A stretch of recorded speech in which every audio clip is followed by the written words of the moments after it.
મિત્રો નમસ્કાર। આજે ભાઈ જેને કહેવાય ને કે લાડક ખવાયો લાલો, એને એક એવી જીવનમાં એક સમસ્યા હોય, એક વિકટ સમસ્યા આવી કે જેને મનોને કાનમાં સંભળાતું નહીં કે એવી બધી ઘણી બધી પ્રોબ્લેમો હતી। અને આપનું નામ અમારા દર્શક મિત્રોને પ્રસ્તુત જણાવશો?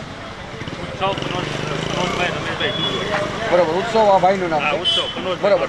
તો જે ઉત્સવ વિશેની જે સંઘર્ષ કરતા છે કે હા, એમના માતુશ્રીને આપણે પૂછી, તમારા દીકરાનું નામ શું છે, તમારું નામ શું છે, અને ભાઈને શું પ્રોબ્લેમ હતો દીકરાને કાનમાં સંભળાતું નહોતું અને એના લીધે એને બોલવાની પણ પ્રોબ્લેમ થતી।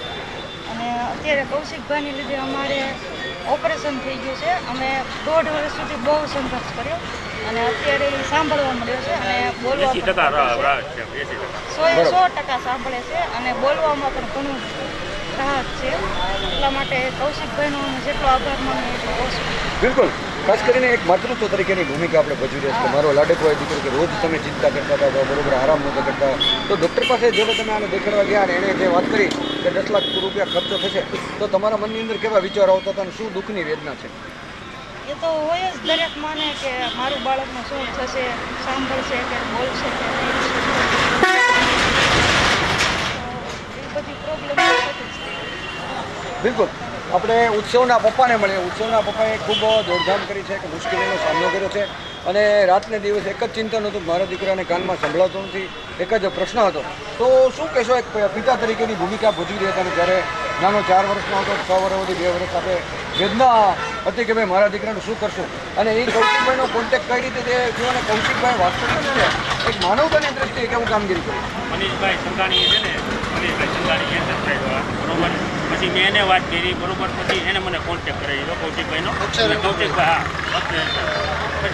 ખૂબ મારી મદદ કરી, બરાબર, ખૂબ એટલે ખૂબ મદદ। બરાબર, તો મને આપણે તો એક ધાર્મિક પ્રવૃત્તિનો સવાલ જ નથી કે મનના સંચયને એક એવો વિચાર આવે કે આજે તમને કેમ લાગે મંત્રી બન્યા લોકોના આશીર્વાદથી બન્યા છે કે ભાઈ એમને શું તમને શું લાગે આજે આનું સારું કર્યું છે, ઘણાનું સારું કર્યું એવું સાબિત થાય છે, તો આજે મંત્રી બન્યા શું તમને કેવું લાગે મંત્રી બન્યા તો કેવું રિએક્ટ ફિલિંગ થાય છે? અમને બહુ જ સારું ફિલિંગ થાય છે। અમે એમને ખૂબ ખૂબ આશીર્વાદ આપીએ છીએ કે હજી આગળ વધે અને આવા સારા કામ કરતા રહે, કેમ કે અમારું બાળક અત્યારે બોલતું થઈ ગયું, સાંભળતું થઈ ગયું, એનાથી ખુશીની વાત મોટી બીજી શું હોય? ઉત્સવ, તું કઈ બોલી કે શું છે તારું નામ? તારું નામ શું છે? ઉત્સવ, તને શું થતું હતું? તકલીફ શું તકલીફ થતી હતી? સંભળાય છે ને? સંભળાય છે ને, બરોબર। ઉત્સવ એક નાનો વિરલો અને નાના લાડકનો દીકરો છે। કઈ સ્કૂલમાં ભણે? ક્યાં 12 મહિને? સ્કૂલનું નામ વાહ, એટલે અત્યારે એકદમ સ્વસ્થ થઈ ગયો છે અને કૌશિકભાઈ એક એના જે પ્રશ્નો કર્યા ભાઈ કે ભાઈ મારા દીકરાને આમ છે, તકલીફ છે, એ સ્પેશિયલ ઘરે રૂબરૂ આવી અને એની સારસંભાળ કરી, જોયું, એણે આખું અનુભવ્યું કે ખરેખર સાચી વાત છે। પછી એની ડૉક્ટરે જે ફાઇલ આપી હતી કે ભાઈ આને કાનમાં આ તકલીફ છે, આ તકલીફ છે, એનું બારીકાઈથી એકદમ વિચારવામાં આવ્યું કે ભાઈ આનું શું કરવું। પછી એમણે મુખ્યમંત્રી કે વગેરે વગેરેના કોન્ટેક્ટ કરી અને સરકારશ્રીના જે કાંઈ લાભ મળે એના માટેની એણે ખૂબ જ તનતોડ મહેનત કરી અને આ બાળકને જેને કહેવાય અમરેલીનો જીવતો જાગતો એક ઉદાહરણ છે કે આ બાળક અત્યારે 4 વર્ષમાંથી 6 વર્ષનો થઈ ગયો અને એને કાનમાં સાંભળવાની જે પ્રોબ્લેમ હતી એ ટોટલ 80 થી 90% સોલ્યુશન થઈ ગયું છે। એમ્બલ ટીવી ન્યૂઝ, મનોજ સેદાણી, લાઠી રોડ, અમરેલી।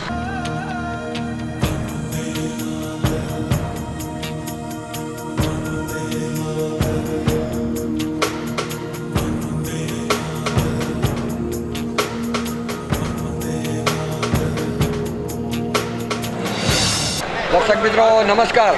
આજે અમે આવ્યા છીએ લાઠી રોડ ઉપર, જેને કહેવાય કે એન્જલ રેસિડેન્સીની સામે બરોબર તળાવિયાભાઈના માર્ગદર્શન નીચે અને તળાવિયાભાઈની કામગીરી સાથે એકી સાથે બધાને એકઠા કરવામાં આવ્યા છે। એમાં માનનીય જેને કહેવાય કે જય હો બીજેપી, જય હો બીજેપી એવા બીજેપીના જેને કહેવાય કે ચાહક વિપિનભાઈ અને રગે રગમાં એના બીજેપી અને એની જે વિચારધારા અને દિલીપભાઈ સંઘાણીથી માંડીને દરેકની સાથે હોય, કૌશિકભાઈની સાથે હોય, રૂપાલા સાહેબની સાથે હોય, એકદમ જૂના કાર્યકરને, જૂના વક્તા જેને કહેવાય કે વડલો એવા બિપિનભાઈને મળી। બિપિનભાઈ શું કહેશો, આજે મનોના હર્ષની હેલી છે, કૌશિકભાઈ આવી રહ્યા છે, શું કહેશો? કૌશિકભાઈ સંગઠનની વ્યક્તિ છે। તાલુકા ભાજપ મહામંત્રી, તાલુકા ભાજપ પ્રમુખ, જિલ્લા ભાજપ મહામંત્રી, જિલ્લા ભાજપ પ્રમુખ, સંગઠનનો વિશાળ અનુભવ લઈને કાર્યકર્તાઓની સાથે ભાઈચારો કેળવીને જે સંગઠનને મજબૂત બનાવ્યું છે અને કાર્યકર્તા સાથેનો સુમેળ છે અને મંત્રી પદ પ્રાપ્ત કર્યું છે, એટલે અમરેલી શહેર અને જિલ્લો ગૌરવ અનુભવે છે। કાયદો, ન્યાય, સંસદીય બાબતો આ માટેની એક વિશેષ કામગીરી નવેસરથી શરૂ થશે. અમરેલીને નવું નજરાણું મળી રહ્યું છે. અહીંયા વોર્ડમાં અમારા મુકુંદભાઈ મહેતા, રેખાબેન માવતિયા, હરેશભાઈ આચાર્ય, નરેશભાઈ મહેતા, રામજીભાઈ કાપડિયા, મુકેશભાઈ, આ વોર્ડના કાર્યકરો વિપુલ ભટ્ટી, દીપકભાઈ વઘાસિયા બધા ઉપસ્થિત છે અને સ્વાગત કરવા માટે તત્પર છે. પધારો અમરેલીની ભૂમિમાં કૌશિકભાઈ. દર્શક મિત્રો નમસ્કાર. હરેશભાઈ દાદા તરીકે ઓળખાય છે કે બ્રહ્મદેવ. તો ખાસ કરીને આપણે પહેલાં તો પ્રથમ તો અમારા દર્શક મિત્રોને આપણું ઓળખ અને ભાજપમાં આપનો શું હોદ્દો છે?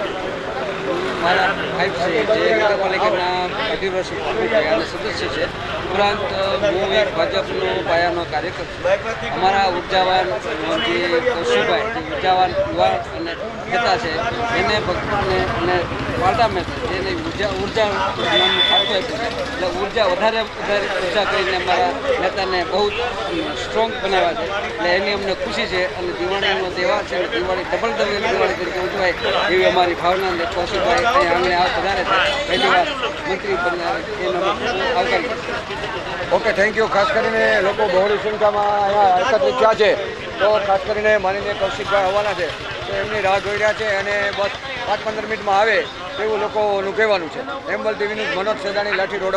देख लिया कहीं भी तेरे जैसा कोई नहीं है 80 नहीं 100 दिन दुनिया घुमा है नहीं कहीं तेरे जैसा कोई नहीं